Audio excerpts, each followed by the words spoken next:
இன்றைக்கி நம்ம பண்ண போகிறது எக் செக்லோனா. இதுக்கு முன்னாடி நம்ம சேனலுக்கு தான் நீங்கள் ஃபஸ்ட் டைம் பார்க்குறீங்கன்னா கண்டிப்பாக சப்ஸ்கிரைப் பண்ணிடுங்க. இதுக்கு நான் 3 முட்டையை வேக வச்சு எடுத்துருக்கிறேன். இந்த மாதிரி சின்ன சின்ன சைஸில் கட் பண்ணி எடுத்துக்கோங்க. அப்புறம் ஒரு கப்பில் 1 கப் அளவுக்கு கடலை மாவு சேர்த்துக்கோங்க.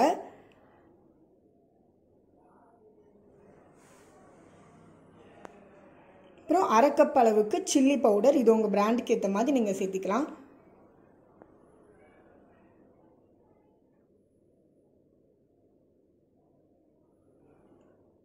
அப்புறம் 1 ஸ்பூன் இஞ்சி பூண்டு விழுது வச்சுக்கோங்க.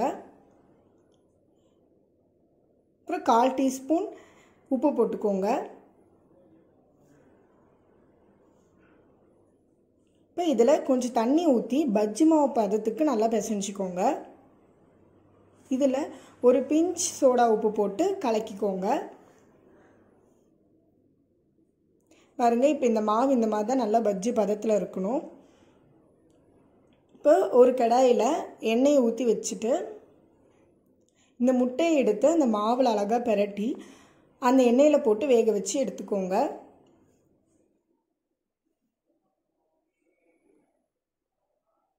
இந்த மாதிரி அந்த எண்ணெயில் போட்டு நல்லா வேகிற வரலும் பொரித்து எடுத்துக்கோங்க.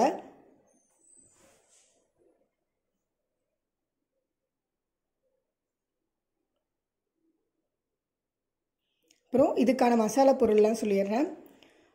1 டீஸ்பூன் கடலைப்பருப்பு, 1 டீஸ்பூன் உளுத்தம்பருப்பு, 2 டீஸ்பூன் கொத்தமல்லி, அப்புறம் 1 டீஸ்பூன் மிளகு, 4 வரமிளகா எடுத்துக்கோங்க. அப்புறம் 1/4 டீஸ்பூன் ஜீரகம், 1/4 டீஸ்பூன் சோம்பு, அப்புறம் 2 டீஸ்பூன் நறுக்கின தேங்காய். இதெல்லாம் இல்லைன்னா நீங்கள் தனியாத்தூள் அரைச்சி வச்சுருப்பீங்க வீட்டில், அதை கூட யூஸ் பண்ணிக்கலாம். இல்லை இந்த மாதிரி கூட நீங்கள் பண்ணிக்கலாம். இப்போ இதை நம்ம பேனில் போட்டு நல்லா வறுத்து மிக்சியில் போட்டு கொஞ்சம் தண்ணியும் உப்பும் கலந்து நம்ம நல்லா அரைக்க போகிறோம். இந்த அளவுக்கு அது வெந்திருக்கணும்.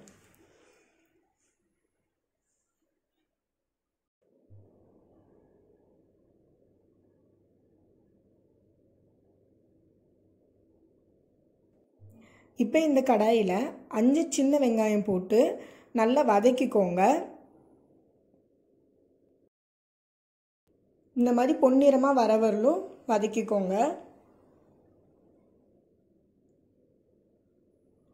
வதக்கிட்டு ஒரு தக்காளி போல் நீங்கள் நறுக்கி இதில் சேர்த்திக்கோங்க. சேர்த்து அதையும் நல்லா வதக்கிடுங்க.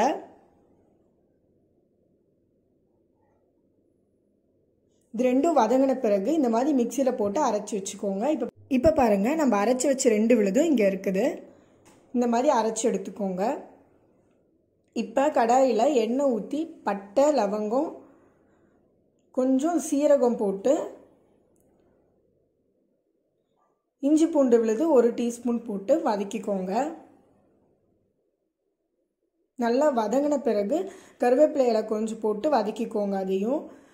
அப்புறம் நம்ம தக்காளி வெங்காயம் வச்சுருக்கிற விழுதை இதில் கொட்டி நல்லா வதக்கிக்கோங்க. பச்சை வாசனை போகிற வரலும் இதை வதக்கணும். நல்லா வதங்கிடுச்சு பாருங்கள்.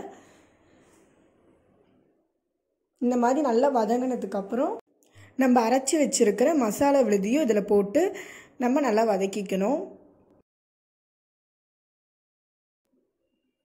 அதையும் போட்டு நல்லா வதக்கிக்கோங்க. நல்லா கலரி விட்டு நல்லா வதக்கிக்கோங்க. இப்போ இந்த மாதிரி வந்ததுக்கப்புறம் கொஞ்சம் தண்ணி அதில் ஊற்றிக்கோங்க. நல்லா ஒரு குழம்பு வைக்கிற அளவுக்கு தண்ணி நம்ம ஊற்றி அதை நல்லா வதக்கணும்.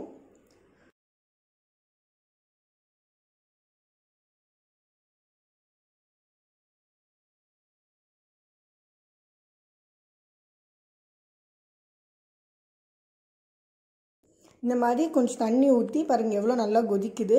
இந்த அளவுக்கு நம்ம நல்லா அந்த குழம்பை தண்ணி ஊற்றி வேக வச்சுக்கணும். இப்போ இந்த இடத்துல நம்ம வறுத்து வச்சுருக்கிற இந்த முட்டையை எடுத்து இந்த குழம்புல போட்டுடணும். நீங்கள் உங்களுக்கு இது கிரேவி மாதிரி வேணுனாலும் கொஞ்சமாக தண்ணி ஊற்றி வேக வச்சு இந்த வறுத்து வச்சுருக்கிற முட்டையை எடுத்து போட்டுக்கலாம். இல்லை குழம்பா வேணுனாலும் இந்த மாதிரி பண்ணிக்கலாம்.